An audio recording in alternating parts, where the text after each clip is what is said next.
Hey guys, welcome back to my channel! Another day, another luto na naman. Kaya tara, samahan niyo ako. Let's go!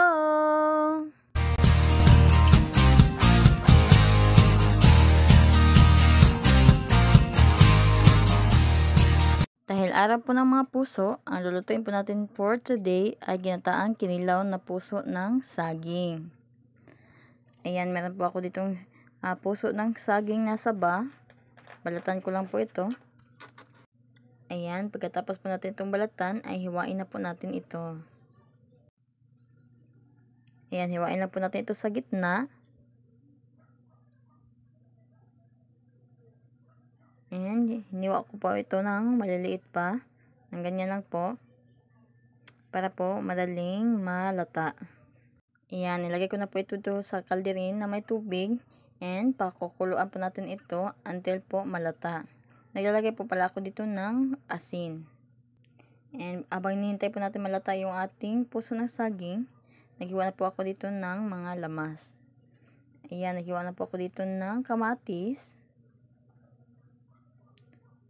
Ayan, hiwain lang po natin ng paganyan guys, maliliit lang.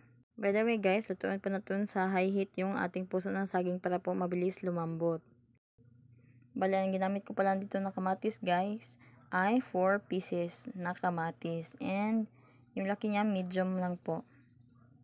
Ang sarap po talaga ng kinilaw guys pag marami po tayong kamatis na nilalagay. Ayan, pagkatapos po natin hiwain itong ating kamatis, isunod naman po natin hiwain yung ating red onion. Hiwain din po natin ito ng maliliit guys.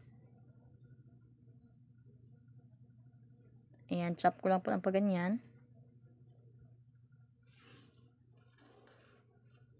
And after po nitong ating red onion, hiwain lang po natin itong ating white onion. Ayan, ganun lang din guys.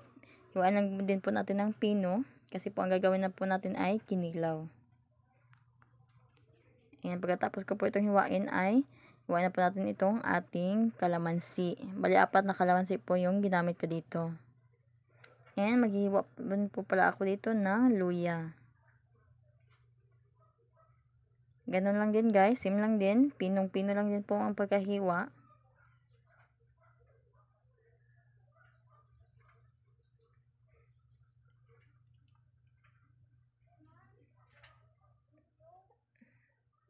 Ayan, matapos po natin hiwain itong ating luya, ay isunod na po natin itong ating spring onion. Ayan, hiniwa ko lang rin po ng paganyan guys. Pinong-pino lang din. Masarap talaga ang kinilaw guys pag maraming lamas or sahog. Ayan, after po nyan, ito na po yung ating malamas. Ayan po, napakulan ko na po ito ng mga kalahating oras and malambot na po siya. Hanguin na po natin itong ating puso ng saging. Ayan, ito na pala yung dalawang niyog na maliliit natin guys na kinayod natin kanina. Hindi ko na po napakita. Ayan, after po natin palamigin itong ating puso ng saging guys. Yan, kinuha ko lang po yung mga nasa gitna kasi matitigas po yan. Ang tawag po nitong nasa gitna dito sa amin guys ay subok. Ayan, continue po natin. Kunin po natin itong lahat ng nasa gitna. By the way guys, itong puso ng saging pala na ginamit ko ay puso po ito ng saging na saba. Kasi po, yung ibang puso po ng saging ay mapakla. Itong puso po ng saging ng saba ay hindi.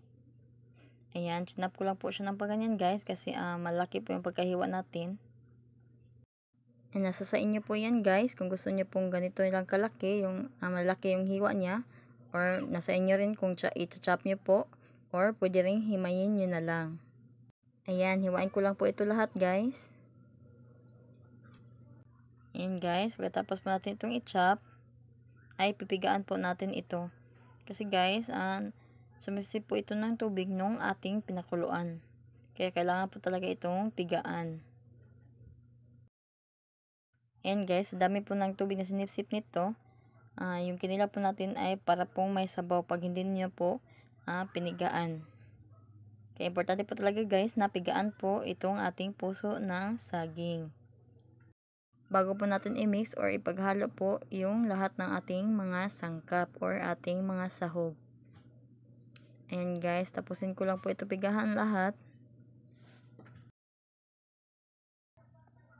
Bali, yung ginamit ko din pala dito na coconut guys ay dalawang maliliit po na coconut. Kinayod ko lang po yun. And nabili ko lang po yung coconut natin guys sa halagang 5 piso per piece. Ayan, okay na po ito.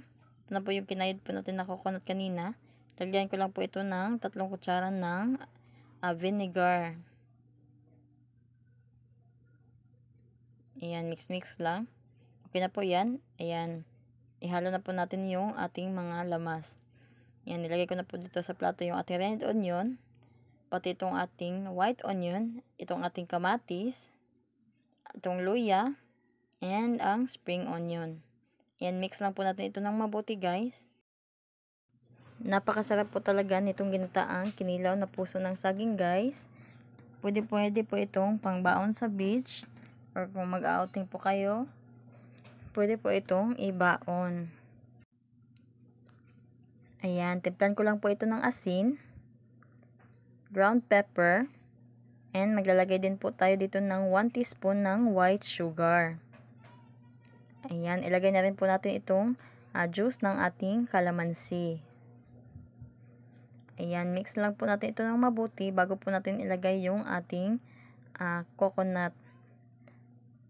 Bali, yung coconut pala na ilalagay natin dito guys ay unang piga. Hindi ko po yun nilagyan ng kahit kaunting tubig.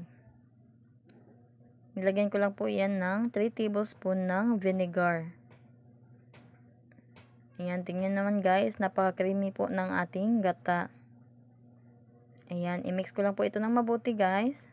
Para talagang manuot yung ating gata dito sa ating puso ng saging at sa ating mga lamas. Wow, tignan nyo naman guys, habang nagmi-mix pa lang ako ay nakakatakam na talagang tignan. Ayan guys, ito na, luto na po ang ating ginataang kinilaw na puso ng saging. Tignan nyo naman, napakasarap. Try nyo na po, yan lang. Thank you for watching. Bye! God bless!